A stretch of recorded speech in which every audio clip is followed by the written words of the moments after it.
மத்தியில் ஆட்சி அமைக்க 272 தொகுதிகளை கைப்பற்ற வேண்டிய நிலையில் பாஜக 240 தொகுதிகளை மட்டுமே கைப்பற்றியது அனைவரும் அறிந்ததே. 32 இடங்கள் குறைவாக இருக்கும் சூழலில் சந்திரபாபு நாயுடு மற்றும் நிதிஷ்குமார் ஆகியோருடனான கூட்டணி மூலமாக 16 மற்றும் 12 எம்பிக்களின் ஆதரவு பாஜகவுக்கு கிடைத்துள்ளது. இது மட்டும் இல்லாமல் மகாராஷ்டிராவில் ஷிண்டே தலைமையிலான சிவசேனா 7 எம்பிக்கள் மற்றும் அஜித் பவாரின் தேசியவாத காங்கிரஸ் 1 எம்பியின் ஆதரவையும் வழங்கியுள்ளது. மத்தியில் பாஜக ஆட்சி நீடிக்க கூட்டணி ஆதரவளித்த அத்தனை எம்பிக்களும் அதே கட்சியில் தொடர்வது மிகவும் அவசியம். இந்த நிலையில்தான் ஷிண்டே ஆதரவு தரப்பினர் உத்தவ் தாக்கரே சிவசேனாவிற்கும் அஜித் பவார் மீண்டும் தேசியவாத காங்கிரசுக்கும் திரும்ப உள்ளதாக தகவல்கள் வலம் வருகின்றன. மகாராஷ்டிராவில் மாநில ஆட்சியிலும் குழப்பம் ஏற்பட்டு வருகிறது. வரும் அக்டோபர் மாதம் மகாராஷ்டிராவில் நடக்கவுள்ள சட்டமன்ற தேர்தலுக்காக இப்போதே கூட்டணி மற்றும் தொகுதி பங்கீடு பேச்சுவார்த்தை நடக்க துவங்கியுள்ளது. 2022ஆம் ஆண்டு சிவசேனா கட்சி இரண்டாக உடைந்த போது வெறும் 40 எம்எல்ஏக்களை வைத்திருந்த ஏக்நாத் ஷிண்டேவிற்கு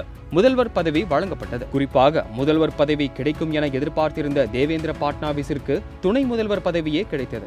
ஆனால் இந்த முறை முதல்வர் வேட்பாளராக யாரையும் முன்னிறுத்தப் போவதில்லை என பாஜக தரப்பு கூறி வருகிறது. சமீப காலங்களில் சட்டமன்ற தேர்தல் நடந்து முடிந்த பிற மாநிலங்களிலும் இதே முறையைத்தான் பாஜக பின்பற்றியது. மொத்தம் 288 சட்டமன்ற தொகுதிகளை கொண்ட மகாராஷ்டிராவில் பாஜக, ஷிண்டே, சிவசேனா ஆகிய 2 கட்சிகளுமே 100க்கும் மேற்பட்ட தொகுதிகளில் போட்டியிடுவதை குறிவைத்தே கூட்டணி ஆலோசனையில் காய் நகர்த்தி வருகின்றன. இதற்கிடையே இரு தரப்பினருமே தங்கள் கட்சியை பெருமைப்படுத்தியும் கூட்டணி கட்சியை உள்கூத்தாக தாக்கியும் கருத்துக்களை வெளியிட்டு வருகின்றனர். மகாராஷ்டிரா சட்டமன்றத்தில் தற்பொழுது சுயேட்சை உட்பட 114 உறுப்பினர்களை பாஜக வைத்து உள்ளது. ஷிண்டே சிவசேனாவிடம் 39 எம்எல்ஏக்களும் தேசியவாத காங்கிரசிடம் 42 உறுப்பினர்களும் உள்ளனர். மக்களவைத் தேர்தலில் பாஜகவுடனான கூட்டணி 17 தொகுதிகளில் வென்ற நிலையில் அதில் பாஜக கைப்பற்றிய தொகுதிகள் வெறும் 9 மட்டுமே. இதனை காரணம் காட்டி சட்டமன்ற தேர்தலில் ஷிண்டே சிவசேனா அதிகமான தொகுதிகளை கேட்க முடிவு செய்துள்ளது. அதே சமயம் குறைவான தொகுதிகளை கைப்பற்றியதற்கு ஷிண்டே சிவசேனா தான் காரணம் என பாஜக தரப்பில் இருந்தும் விமர்சனங்கள் எட்டி பார்க்க